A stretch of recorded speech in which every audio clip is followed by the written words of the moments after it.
Assalamualaikum warahmatullahi wabarakatuh. Perkenalkan nama saya As Apriana dengan NIM 2503010 186. Di sini saya akan mempresentasikan tugas ujian akhir semester dengan judul Akuntansi Ekuitas Korporasi, Penerbitan Saham, Saham Treasury, Saham Preferred, dan Pencatatan Dividen dengan dosen pengampu Bapak Abdurrahman SEMAK. Yang pertama di sini ada bentuk korporasi dan struktur modal, yaitu memahami karakteristik perseroan terbatas sebagai badan hukum mandiri serta komponen pembentukan modal pemegang saham. Karakteristik dan klasifikasi korporasi. Yang pertama ada definisi konsep badan hukum. Korporasi atau perseroan terbatas adalah badan hukum yang terpisah dari pemiliknya dan tunduk pada undang-undang, tempat didirikan, dan wajib membayar pajak atas laba. Keunggulan utamanya yaitu pengumpulan modal besar dari masyarakat melalui penerbitan saham, dan ada di sini ada klasifikasi usaha juga, ya, yaitu jenis klasifikasi usaha ini ada jenis-jenis korporasi. Yang pertama ini ada public corporation, yaitu saham diperdagangkan bebas di bursa efek. Yang kedua ada private corporation, yaitu saham dimiliki investor terbatas. Yang ketiga ada for profit versus non-profit, itu berorientasi profit dengan nirlaba. Selanjutnya adalah komponen modal pemegang saham. Terdapat dua sumber utama ekuitas, yaitu modal disetor dan laba ditahan. Kalau modal disetor, yaitu total kas atau aset lain yang disetorkan secara langsung kepada perseroan untuk ditukarkan dengan lembar saham. Sedangkan laba ditahan, yaitu akumulasi laba bersih perusahaan yang tidak dibagikan secara sebagai dividen. Selanjutnya ada akuntansi penerbitan saham, yaitu prosedur pencatatan dan penerbitan saham biasa, saham berdasarkan pesanan, serta modal saham preferred. Di sini ada jenis nilai dan pencatatan nilai saham. Jenis nilai saham yaitu nilai nominal tercantum pada lembar surat saham, kemudian nilai ditetapkan yaitu tanpa nilai nominal di mana perusahaan menetapkan sendiri nilai dasarnya. Dan yang terakhir ada tanpa nilai atau ditetapkan, diterbitkan tanpa nilai tercantum atau ditetapkan. Di sini ada kolom pencatatan penerbitan saham. Kondisi penerbitan dan posisi jurnal sesuai nilai nominal itu ada kas dan modal saham. Di atas nominal atau agio itu ada kas modal saham biasa dan agio saham biasa. Di bawah nominal atau dis agio itu ada kas dis agio saham biasa, modal saham biasa. Selanjutnya ada saham pesanan dan saham preferred. Saham pesanan yaitu dibeli secara mengangsur, lembar saham baru diserahkan setelah pelunasan penuh. Dan di sini ada hak saham preferred memiliki modal pembagian dividen lebih awal serta klaim aset atas likuiditas dibandingkan saham biasa. Sedangkan sifat saham preferred ada kumulatif dan partisipatif. Kalau kumulatif itu ditunggakan dividen wajib dilunasi di tahun berikutnya, sedangkan partisipatif yaitu berhak atas tambahan dividen jika ada sisa laba. Selanjutnya ada saham treasury dan akuntansi dividen. Di sini ada definisi dari saham treasury, yaitu saham perusahaan yang telah diterbitkan dan beredar, kemudian dibeli kembali oleh perusahaan.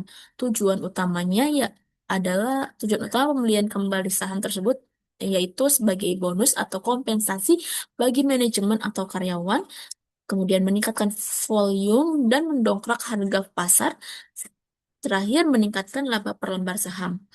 Pencatatan metode harga pokok, saham dicatat sebagai sebesar biaya perolehan atau harga beli dan disajikan sebagai pengurangan total ekuitas dalam neraca. Sehingga pembelian saham treasury tidak mengubah akun modal saham atau jumlah saham yang diterbitkan. Akuntansi dividen dan akuntansi dividen tunai dan dividen saham. Tiga tanggal penting dividen tunai, yaitu tanggal pengumuman, di mana direksi mengumumkan kewajiban entitas, kemudian tanggal pencatatan, penentuan pemegang saham yang berhak, dan tanggal pembayaran, yaitu pelunasan kas kepada investor. Perlakuan dividen saham. Dividen saham adalah pembagian laba atau bentuk tambahan lembar saham secara pro rata, tidak mengubah total ekuitas, hanya rekapitalisasi laba ditahan. Di sini ada dividen Kevil dan dividen saham besar. Kalau dividen Kevil itu dicatat berdasarkan harga pasar wajar saham. Kalau dividen saham besar itu dicatat berdasarkan nilai nominal saham. Selanjutnya ada ilustrasi studi kasus. Di sini ada ilustrasi studi kasus dan jurnal, simulasi transaksi lengkap penerbitan kombinasi, saham treasury, dividen saham, dan neraca parsial. S- Studi kasusnya ini ada di PT Angkasa Raya. Yang pertama ada penerbitan tunai kombinasi 1.000 preferred dan 5.000 biasa. Kas atau total kas masuk sebesar 5.700.000. Saham preferennya 1.000 dikali 1.400 jadi 1.400.000. Saham biasa 5.000 dikali 600 jadi 3 juta. Agio saham preferen 1 juta dikali 300 jadi 300.000. Saham agio biasa yaitu 5.000 dikali 200 jadi 1 juta. Transaksi saham treasury di sini ada saham treasury atau kas pembelian 3.000 lembar. Jadi di debit itu 2.520.000 dan di kredit juga 2.520.000. Kas diterima 1.200.000 dikali 800. Jadi di debit ditulis 1.056.000 dan saham treasury harga pokok jadi 1.200 lembar dikali 840. Di sini ditaruh di debit, di kredit jadi 1.008.000. Selanjutnya ada studi kasus dari PT Aksara. Di sini data transaksi mengumumkan dividen saham 8% atas 100.000 lembar saham biasa. Parinya ini sebesar 1.450-an dan harga pasarnya 1.620. Jadi total lembar saham dividen sama dengan 8% dikali 100.000 sama dengan 8.000. Total nilai dividen 8.000 dikali 1.620 jadi 12.960.000 rupiah. Nominal saham 8.000 dikali 1.440 jadi 11.520 dan kelebihan saham Agio dikurangi 1.440.000. Di sini ada pencatatan jurnalnya, bisa dilihat sebagai berikut.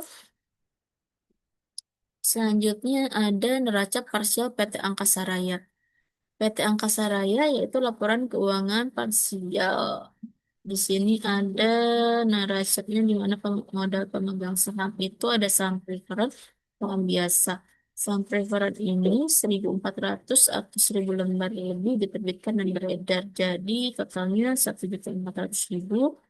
Di saham biasa ini harganya di 600 dikali 5.000 lembar jadi 3 juta. Jadi total modal sahamnya itu sebesar 4.400.000. Agio saham preferen sebesar 300.000 ditambah agio saham biasa sebesar 1 juta. Jadi 1.300.000. Jadi total modal yang disetor tambahkan dengan modal saham jadi 5.700.000 dan laba ditahannya 40 juta. Jadi total modal pemegang saham sebesar 45.700.000. Selanjutnya, terakhir ada kesimpulan dan saran. Kesimpulan di sini adalah korporasi yang memiliki fleksibilitas tinggi dalam menghimpun modal. Pencatatan penerbitan saham menghitung selisih antara nilai nominal saham dengan kas yang diterima dalam bentuk agio dan disagio saham. Peroleh, perolehan kembali saham treasury tidak mengurangi saldo modal saham biasa yang telah diterbitkan, namun akan mengurangi total ekuitas pemegang saham. Pembagian dividen tunai berdampak pada penurunan aset atau kas dan ekuitas atau laba tambahan.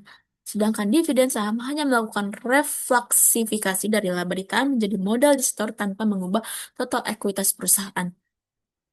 Sarannya di sini dalam mengelola akun ekuitas, tim akuntansi perusahaan harus mencatat setiap perubahan kronologi saham secara cermat, mematuhi tanggal-tanggal pengumuman dan pembagian dividen, serta menyajikan pos saham treasury secara tepat sebagai pengurangan modal pada neraca laporan keuangan. Baik, sekian presentasi dari saya. Kurang lebihnya mohon maaf. Wassalamualaikum warahmatullahi wabarakatuh.